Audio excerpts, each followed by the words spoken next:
Hey guys, Kirk Warner here, and I'm joined today by physical therapist Charlie Merrill with Merrill Performance. We're talking about strength training for runners. Charlie? I see a ton of runners in my practice who have holes in their fitness that are really easily addressed by some simple and fun strength training exercises. Sweet.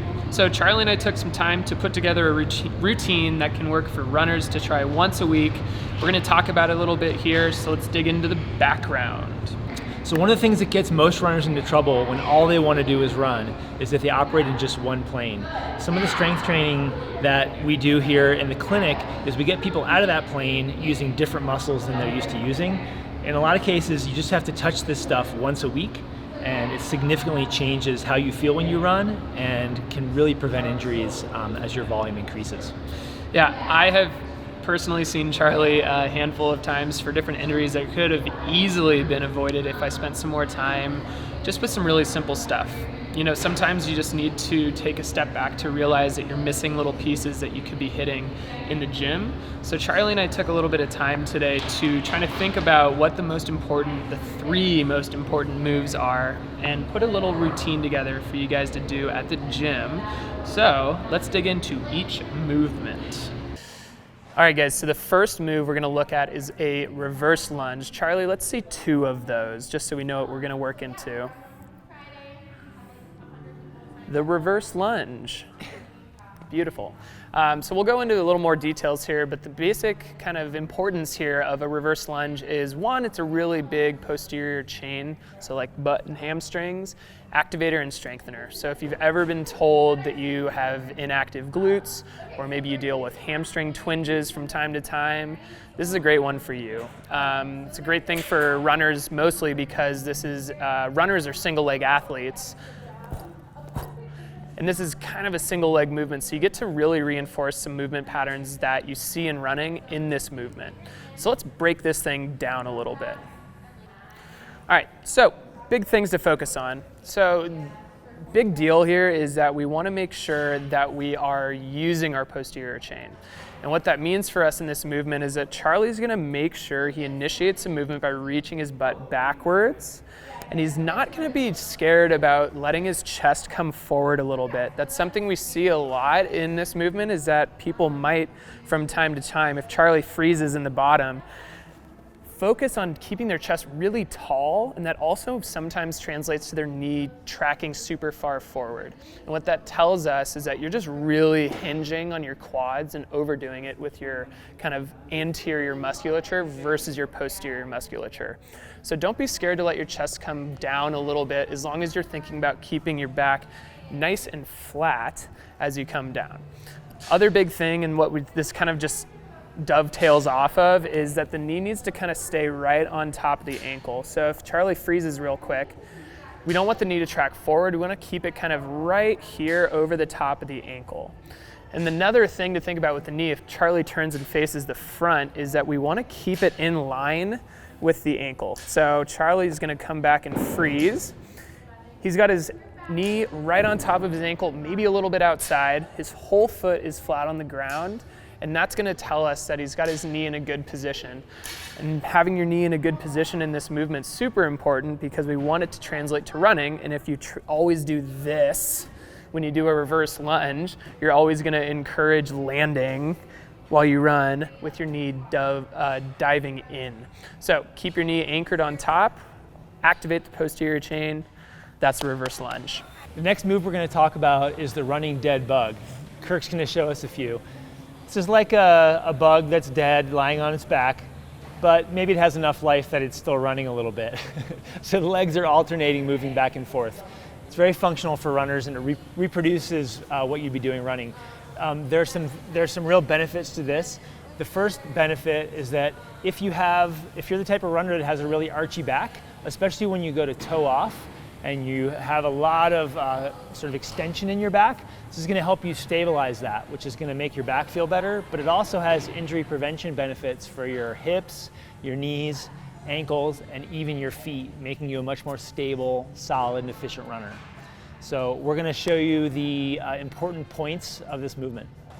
So we're going to start the running dead bug lying face up. Kirk's going to lie on his back with his head and his shoulders flat on the ground. I don't want him to lift his head up during this movement at all. The most important part of this exercise is that you establish a stable foundation with your abs before you do any movement.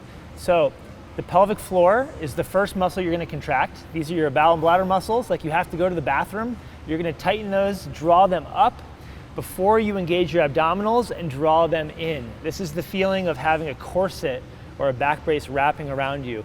They get tight and they draw in like you're going to take a punch, right? I want you to practice this for a 5-second hold about 10 times before you start any leg movement so that you know the feeling. Once you get that dialed, you're going to establish your tension and you're going to stay focused on your tension through the whole movement. You're going to bring both legs up. Once you have this drawn in, pelvic floor is drawn in, and then you're going to exhale as you straighten one leg out, maybe starting conservatively, not going too low. Inhale, and then exhale. You alternate legs just like if you were running. We're going to start to test the waters by going a little bit lower, but he's always staying focused on maintaining a drawn in abdomen. Sometimes I encourage people to poke themselves or keep their fingers there to make sure that the abdominals are still staying engaged. If he starts to get tired or he's gone too far, you're going to see his abdominals start to distend out and his back's going to take on this archy position with tons of daylight underneath it. Now he could do 100 of these wrong and he wouldn't get a lot out of them. So I'm going to cue him to reset, draw in, and repeat. This is not a high rep exercise, so I prefer that people do a few reps, get a feel for it, stop, reset, and then continue again, especially if they can sync the breathing. So just remember that staying focused on the abdominal corset is the point of the exercise, more so than what the legs are doing. So guys, our next move is going to be the single leg box hop. Charlie, let's see a couple here. The single leg box hop. Woo! So what we're going to be talking about in this one and why we like to think about it so much is that we want to start to break runners out of the frontal plane. So runners always run this way. I'm sure you aren't surprised by that, but you're going to always run this way. We're going to introduce some lateral movement, some diagonal movement. This is also super important to start building some single leg balance, some single leg strength. Plyometrics are great for storing and returning energy. So a lot of super big benefits for runners here as we start to work into this movement. So let's talk about the main things we want to focus on in the single leg box hop. Okay, so let's talk about just the basic kind of rhythm and flow of the box hop. So I want you to remember where you start. So if Charlie is starting, he's going to start on the back right corner, okay? And what we are going to do is our first move is always to hop diagonally. Okay, so Charlie's going to hop diagonally, he's going to then hop laterally, and he's going to hop backwards diagonally and back sideways. And he's going to do that for a minute, okay, until that minute is up. Once you're back to where you started, you're going to go now the opposite way. So he's going to go to the other corner. Again, we always start with a diagonal hop. Same thing, if you follow the pattern, you're now going the opposite direction so that we work both planes. So in your workout, you're going to end up doing 2 minutes of this, okay? Making sure you switch roles or directions after the first minute. Main things you want to be thinking about, okay? If Charlie pauses on this one, when Charlie lands, he's going to find balance, okay? So that's our first point of performance, is that he's not going to hop to his next place until he has found balance, okay? So you don't want to be like falling between them like this. If you just kind of like fall back and forth, Charlie, you're not going to get much benefit out of that. You want to find balance in between each hop. Next thing is that when Charlie hops and lands, we're going to make sure that we're using our posterior chain and not overloading the front. So what that's going to mean for Charlie is that when he lands, he's going to let his chest come down. He's going to load by doing a little partial squat, exactly, before he goes into the next move, etc. So guys, that is the single leg box hop. Remember, you're going to go for a minute in one direction, and then you're going to go for a minute in the opposite direction. All right, so the routine and what you're going to be doing in terms of what you're going to do when you get to the gym. You're going to do this 4 times, so 4 total sets of this. The first move was our reverse lunge, of which you'll do 20 reps. Now, we showed you a little bit of how you can hold dumbbells with that as well. So if 20 reps doesn't challenge you too much, just unweighted, hold some dumbbells by your side, and that'll increase the challenge. After those 20 reps, you're gonna go right into that 1 minute of running dead bug. Okay, remember, that's not for reps, that's for really poetic, beautiful movement and good midline engagement for that entire minute.